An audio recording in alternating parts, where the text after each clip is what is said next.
ഇന്ന് എം.വി. ഗോവിന്ദൻ മാസ്റ്ററും സ്വരാജൊക്കെ PDP-നെ പുകഴ്ത്തി പറയുന്നത് കണ്ടപ്പോൾ ഒരു പഴയ സഖാവ് എന്നുള്ള നിലയ്ക്ക് എനിക്ക് രണ്ട് വർത്തമാനം പറയണമെന്ന് തോന്നി. അതൊന്നെന്താ വെച്ചാൽ PDP-ക്കാർ ഒരു കാര്യം മനസ്സിലാക്കുക. ആദ്യം എന്താ CPM പഠിക്കുക. നിങ്ങളെ ഏറ്റവും വലിയ നേതാവായിട്ടുള്ള അബ്ദുൽ നാസർ മദനിനെ ഫസ്റ്റ് കോയമ്പത്തൂർ ജയിലിൽ കൊണ്ടേ അടക്കുന്നത്, അതായത് ഇവിടുന്ന് പിടിച്ചു കൊടുക്കുന്നത് ആരാന്ന് ചോദിച്ചാൽ നായനാർ മന്ത്രിസഭയാണ്, നായനാർ സർക്കാരാണ്. അന്ന് ഞാൻ CPM-ൻ്റെ ഒരു ലോക്കൽ കമ്മിറ്റി മെമ്പറാണ്, കൊട്ടപ്പുറം ബ്രാഞ്ച് സെക്രട്ടറിയാണ്. അന്ന് ഇയാളെ പിടിച്ചു കൊണ്ടതിൻ്റെ പേരിൽ നമ്മളൊക്കെ അനുഭവിച്ചത് അറിയാം. കാരണം PDP-ക്കാർ മുഴുവൻ CPM-നെതിരെ തിരിയാ. പിന്നെ അത് മാത്രമല്ല, നായനാർ മന്ത്രിസഭ കഴിഞ്ഞ് രണ്ടാമതൊരു നിയമസഭാ ഇലക്ഷനെ നേരിടുമ്പോൾ അന്നൊരു ബുക്ക് ഇറക്കി, നായനാർ മന്ത്രിസഭയുടെ ഭരണ നേട്ടം.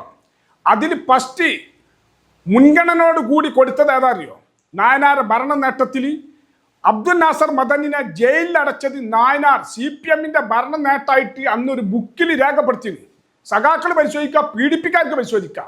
അന്ന് ഞങ്ങളുടെ നാട്ടിലുള്ള PDP-ക്കാരൊക്കെ പിന്നെ പറഞ്ഞു, നിങ്ങൾക്ക് ഇനി വോട്ട് ചെയ്യൂല, മരിക്കണ വരെ ഉസ്താദിനെ ജയിലിൽ അടച്ചോല, നിങ്ങൾ ഭരണനേട്ടം എന്ന് പറഞ്ഞു തോലെ മനസ്സിലാക്കി കൊടുക്കാൻ ഭയങ്കര ബുദ്ധിമുട്ടായിരിക്കും. ഇന്ന് ആ PDP പിന്തുണ കൊടുക്കുക CPM-ന്. അയാൾ കോയമ്പത്തൂർ ജയിലിൽ നിന്ന് വന്ന് തിരുവനന്തപുരം സംഘമുഖ കടപ്പുറത്ത് കോടിയേരിൻ്റെ നേതൃത്വത്തിലൊക്കെ ഭയങ്കര സ്വീകരണമൊക്കെ കൊടുത്ത് അയാളെ കൊണ്ടുവന്ന്, എന്നിട്ട് അയാളെ പിന്നെ പിടിച്ചുകൊടുക്കണേ VS ഗവൺമെൻറ്റാണ്. കർണാടകയ്ക്ക് പിടിച്ചുകൊടുക്കണേ, കർണാടകയിലെ അതിനുള്ള എല്ലാ സപ്പോർട്ടും അൻവർ സാരിയിൽ ഇയാൾ ഇരുന്നിട്ട് ഇയാളെ രാത്രിക്ക് പിടിച്ചു കൊണ്ടുപോയി. അതും CPM-ആ. ഇയാൾക്കും വേണ്ടി കഷ്ടപ്പെട്ടത് ആലോചിച്ചാൽ ബഹുമാനപ്പെട്ട ET മുഹമ്മദ് ബഷീർ സാഹിബ് ലോകസഭയുടെ ഉള്ളിൽ ഇയാൾക്കും വേണ്ടി സംസാരിച്ചിട്ടുണ്ട്. എല്ലാ സ്ഥലങ്ങളിലും മുസ്ലിം ലീഗിൻ്റെ പാണക്കാട് തങ്ങന്മാർ പ്രാർത്ഥന നടത്തിയിട്ടുണ്ട്. ഏതെങ്കിലും CPM-മാർ ഇയാൾക്കും വേണ്ടി പ്രാർത്ഥന നടത്തിയിട്ടുണ്ടാവും. ഇവർ പ്രാർത്ഥന ഉണ്ടോ എന്ന് പരിശോധിച്ച് നോക്കി. എന്നിട്ട് പിന്തുണ കൊടുക്കുന്നത് ആർക്ക് വെച്ചാൽ ഇവർക്ക്.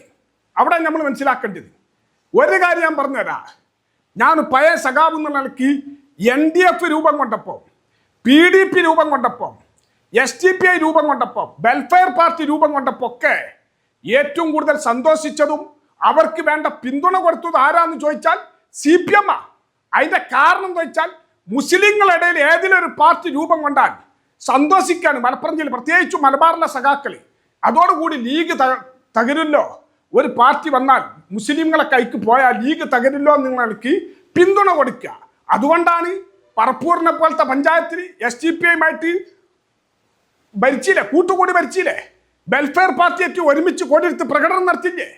അപ്പോൾ ഒരു കാര്യം നമ്മൾ മനസ്സിലാക്കേണ്ടത്, സഖാക്കൾ നല്ലവരായിട്ടുള്ള കമ്മ്യൂണിസ്റ്റുകാർ ഇന്ന് ജീവിച്ചിരിപ്പുണ്ടെങ്കിൽ, അത് പിണറായി വിജയൻ്റെ സഖാക്കളെല്ലാം പറഞ്ഞ് നല്ലവരായിട്ടുള്ള കമ്മ്യൂണിസ്റ്റുകാർ, പിണറായി വിജയൻ്റെ ഒപ്പം നടക്കുന്നവർ മാത്രമേ ഇന്ന് കമ്മ്യൂണിസ്റ്റുകാരനുള്ളൂ. പക്ഷേ യഥാർത്ഥ കമ്മ്യൂണിസ്റ്റുകാരുണ്ടെങ്കിൽ മനസ്സിലാക്കിക്കോളി, ഇന്ന് CPM എന്ന് പറഞ്ഞാൽ ആ പാർട്ടി ഇന്ന് മുസ്ലിം ലീഗിനെ തകർക്കുക, അല്ലെങ്കിൽ കോൺഗ്രസിനെ തകർക്കുക എന്നുള്ള അജണ്ടയായിട്ട് മാത്രം നടക്കുക. RSS ആയിട്ട് കൂട്ടുകൂടുന്നതിലേക്ക് വെറുപ്പില്ല, വോട്ട് മാത്രം. എത്ര കമ്മ്യൂണിസ്റ്റുകാരിൽ നിന്ന് പുറത്തു പോയാലും RSS ആയിട്ട് ഒരു ചർച്ച നടത്തിയാൽ, അതല്ലെങ്കിൽ SDPI ആയിട്ട് ചർച്ച നടത്തിയാൽ, അതല്ലെങ്കിൽ PDP ആയിട്ട് ചർച്ച നടത്തിയാൽ ഓരോ വോട്ടിൻ്റെ ആ പ്രശ്നം തീരും. അപ്പോൾ അതാണ് നമ്മൾ മനസ്സിലാക്കേണ്ടത്. അപ്പം ലീഗിനെ തകർക്കുക എന്നുള്ള അജണ്ടയോട് കൂടി മാത്രം ഇവിടുത്തെ ഈ വർഗീയവാദികൾക്കും മറ്റുള്ളവർക്കും ഒക്കെ പിന്തുണ കൊടുത്ത് വളർത്തി CPM-ന് ഇവരൊക്കെ എതിരായാൽ ഓരൊക്കെ നാട്ടിൽ മോശപ്പെട്ട പാർട്ടി. അതാണ് ഇപ്പോൾ ജമാഅത്ത് ഇസ്ലാമിനെ കാണുന്നത്, SDPI-നെ കാണുന്നത്.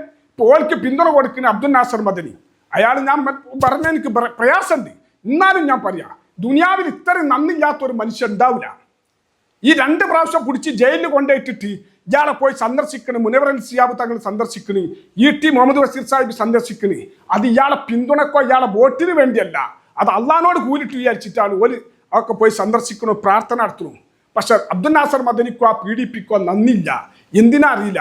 ഈ അബ്ദുൽ നാസർ മദനിനെ ഒരു കാലത്ത് ET മുഹമ്മദ് ബഷീർ സാഹിബിനെതിരെ പൊന്നാനിയിൽ ഈ ഉസൈൻ രണ്ടത്താൻ, ഞാൻ മനസ്സിലാക്കി വെത്തോളം, ഉസൈൻ രണ്ടത്താൻ മത്സരിക്കുമ്പോൾ അവിടെ ഗാന്ധിജിയെ പോലെ അതല്ലെങ്കിൽ EMS-നെ പോലെ എന്ന് പറഞ്ഞ് പ്രസംഗിച്ച് 3/4 മണിക്കൂറൊക്കെ ഇയാൾക്കും വേണ്ടി കാത്തുനിന്ന് ഒക്കെ ആളാ. അതങ്ങനെ മനസ്സിലാക്കണ്ടേ. അപ്പം ഇവർ വോട്ടിന് വേണ്ടി ആരും മൂച്ചിമ്മ കയറ്റി വലുതാക്കും. അപ്പം PDP-ക്കാർ മനസ്സിലാക്കുക, നിങ്ങൾ ഈ പിന്തുണ കൊടുക്കേണ്ടത് ഉളുപ്പും മാനുള്ളവരാണ് ഈ പിന്തുണ കൊടുക്കേണ്ടത്. നിങ്ങൾ LDF-നല്ല, നിങ്ങൾ UDF-ന് പിന്തുണ കൊടുത്ത് ഞങ്ങൾ വോട്ട് ചെയ്യാതെ പെരെ കുത്തർന്നാൽ അതാ നല്ലേ.